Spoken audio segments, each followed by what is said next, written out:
Transforming Mars into a second Earth would require an engineering effort 1,000 times greater than all human construction projects combined, and the most viable solution has a 1 in 50 chance of making Mars permanently uninhabitable.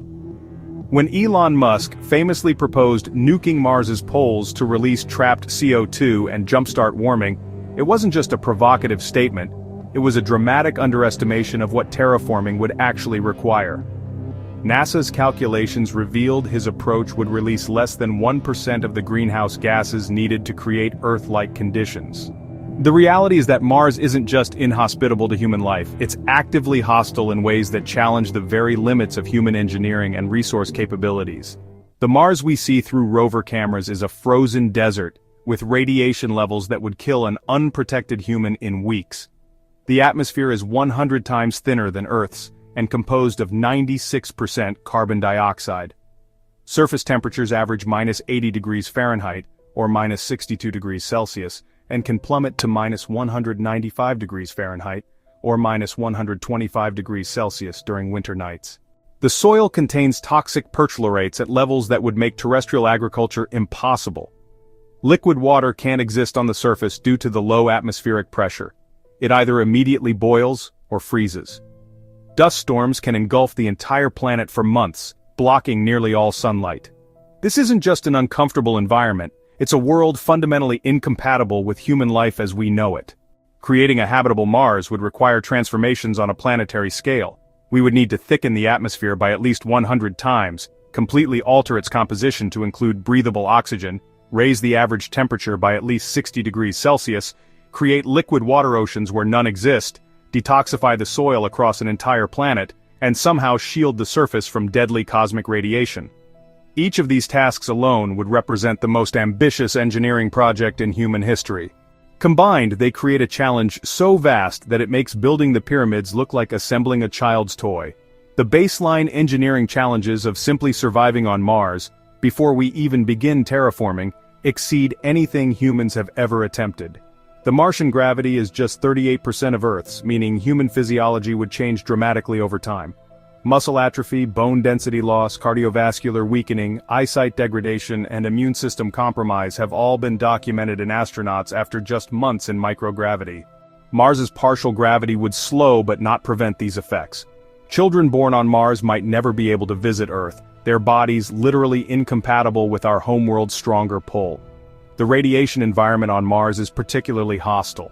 Without Earth's protective magnetosphere and thick atmosphere, the Martian surface is bombarded by cosmic rays and solar radiation, at levels that would increase cancer risk by 800% for unprotected humans. Even with the best radiation shielding currently imaginable, long-term residents would face significantly shortened lifespans and increased rates of radiation sickness. But these baseline challenges pale in comparison to the resource requirements that make terraforming Mars the most expensive project humanity could ever attempt, an undertaking so vast it challenges our conception of what's possible even with unlimited resources and time. The water requirements alone for terraforming Mars are staggering. Creating shallow seas comparable to Earth's oceans would require approximately 36 million cubic kilometers of water. For comparison, the total volume of all Great Lakes combined is about 22,700 cubic kilometers, meaning we'd need 1,600 times all the fresh water in North America's largest lake system. Even if we could somehow extract all of Earth's ice from Antarctica and Greenland, it wouldn't be enough. The logistics of transporting this water to Mars are even more mind-boggling. Using our most efficient current rocket technology, moving this much water would require roughly 900 billion rocket launches. About 9 million times more launches than humanity has achieved in our entire spacefaring history. Even converting all of Mars's subsurface ice, if it exists in the quantities some optimistic estimates suggest, would provide less than 20% of the water needed. The atmospheric challenge is equally daunting. Mars's atmosphere is less than 1% as dense as Earth's. To create Earth-like surface pressure, we'd need to add roughly 10,000 trillion tons of gas, primarily nitrogen, oxygen, and water vapor. The energy required to generate this atmosphere, either through artificial production or releasing trapped gases from the Martian regolith, would exceed 100 quadrillion kilowatt-hours. For perspective, this equals all the energy produced by human civilization throughout history, multiplied by 500. Even using thousands of nuclear power plants running continuously, This atmospheric generation would take centuries, and this assumes we have the gases needed. Mars lacks significant nitrogen, essential for creating an Earth-like atmosphere. We might literally need to import nitrogen from other bodies in the solar system, like Titan, Saturn's largest moon. The material requirements for initial terraforming infrastructure would exceed Earth's total annual production of steel, glass, and concrete by a factor of at least 50. Building the habitats, factories, power plants, and atmospheric processors needed would consume more resources than all the skyscrapers, bridges, and dams humans have ever built. The current global capacity for manufacturing the specialized materials needed for Mars, like radiation shielding and environmental systems, is less than 0.01% of what a serious terraforming effort would require. Even with a Manhattan Project-level mobilization of global manufacturing, it would take decades just to build the factories needed to produce the components for Mars transformation. The logistics of transporting these materials to Mars with current technology would require more than a century of continuous launches, at a rate thousands of times higher than humanity has ever achieved. The cost estimates are equally sobering. Using current space technology, the price tag for a minimal terraforming effort starts at approximately $100 quintillion. That's $100 million trillion, exceeding the combined GDP of all nations on Earth for over a century. Even with radical improvements in space transportation and manufacturing, the most optimistic estimates put the cost at no less than $10 quadrillion. Still beyond what human civilization could reasonably allocate to a single project. Yet even if we overcame these resource challenges through some revolutionary technology or century-spanning effort, Mars holds a deadly secret that threatens to undo all our terraforming efforts. Its lack of a protective magnetic field means any atmosphere we create would be continuously stripped away by solar radiation. Mars once had a magnetic field similar to Earth's, generated by a liquid metal core. That field shut down approximately 4 billion years ago when the core cooled and solidified. Without this magnetic shield, Mars has been bombarded by solar wind, high-energy particles streaming from the sun that gradually strip away atmospheric molecules. This process is why Mars lost its once thicker atmosphere over billions of years. Any terraforming effort faces this same fundamental problem. Without restoring a magnetic field, our newly created atmosphere would begin eroding immediately. NASA scientists have calculated that an artificially generated Mars atmosphere would lose about 1% of its mass every century due to solar wind stripping. While this might seem slow, it means any terraformed state would be temporary without continuous replenishment, a perpetual life support system for an entire planet. Generating an artificial magnetosphere for Mars represents perhaps the most challenging engineering feat imaginable. The most viable proposal involves placing a massive satellite at the Mars-Sun L1 Lagrange point, creating an artificial magnetic field using electromagnetic technology scaled up by a factor of millions from anything humans have built.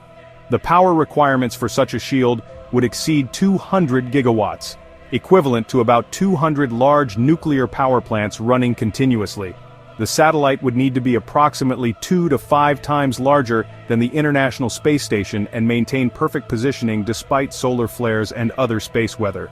The engineering challenges border on science fiction, requiring materials and energy systems far beyond current technology.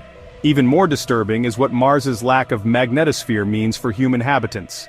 Cosmic radiation on the Martian surface is approximately 40 times higher than on Earth.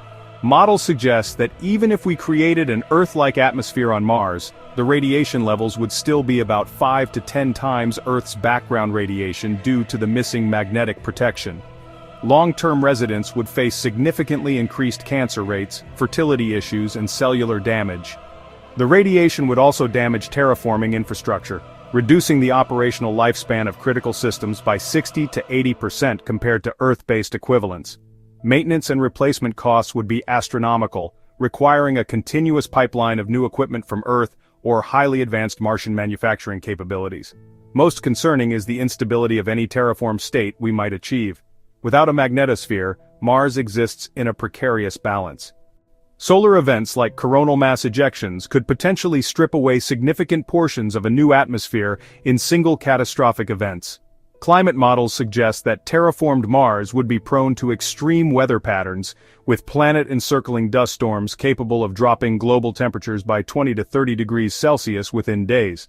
The lack of large oceans, which on Earth serve as temperature regulators, means terraformed Mars would experience temperature swings far more extreme than anything on our planet. These factors combined mean that even after centuries of terraforming work and quadrillions of dollars invested, Mars would remain a fragile system, perpetually teetering on the edge of collapse. But the most efficient solution to these problems involves techniques so dangerous they could destroy the very planet we're trying to transform. The most viable terraform plan, according to multiple scientific models, involves deliberately crashing hundreds of redirected asteroids into Mars.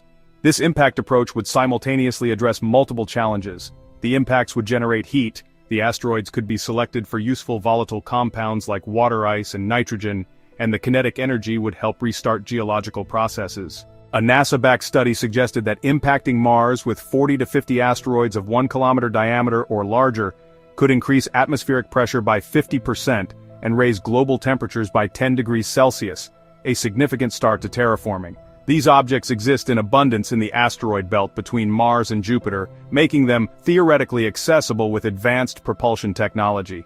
However, the catastrophic risks of this approach are equally substantial. Orbital calculations indicate approximately a 2% chance that redirecting such large asteroids could lead to unintended consequences.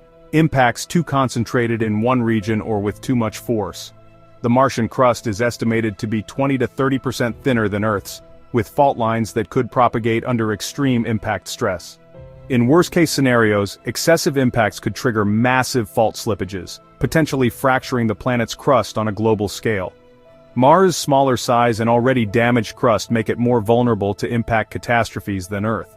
One miscalculation could render Mars permanently uninhabitable, transforming it from a difficult terraforming challenge to an impossible one. Even successful asteroid-based terraforming would create a Mars unrecognizable from both its current state and from Earth. Impact craters hundreds of kilometers across would dominate the landscape. The carefully preserved geological history of Mars, potentially containing evidence of ancient life, would be erased forever. Martian landmarks like Olympus Mons and Valles Marineris, which have existed for billions of years, would be fundamentally altered or destroyed. Scientists estimate that approximately 85% of Mars's scientific value as a pristine archaeological record of solar system history would be lost. The philosophical question emerges: do we have the right to completely transform another world, potentially destroying information about the solar system's past and any dormant Martian microorganisms that might exist? This raises the most profound question about terraforming. Does it represent humanity's ultimate triumph of engineering or our greatest act of hubris?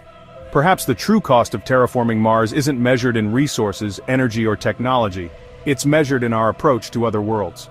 The alternative path, adapting ourselves to Mars rather than forcing Mars to adapt to us, might ultimately prove more sustainable.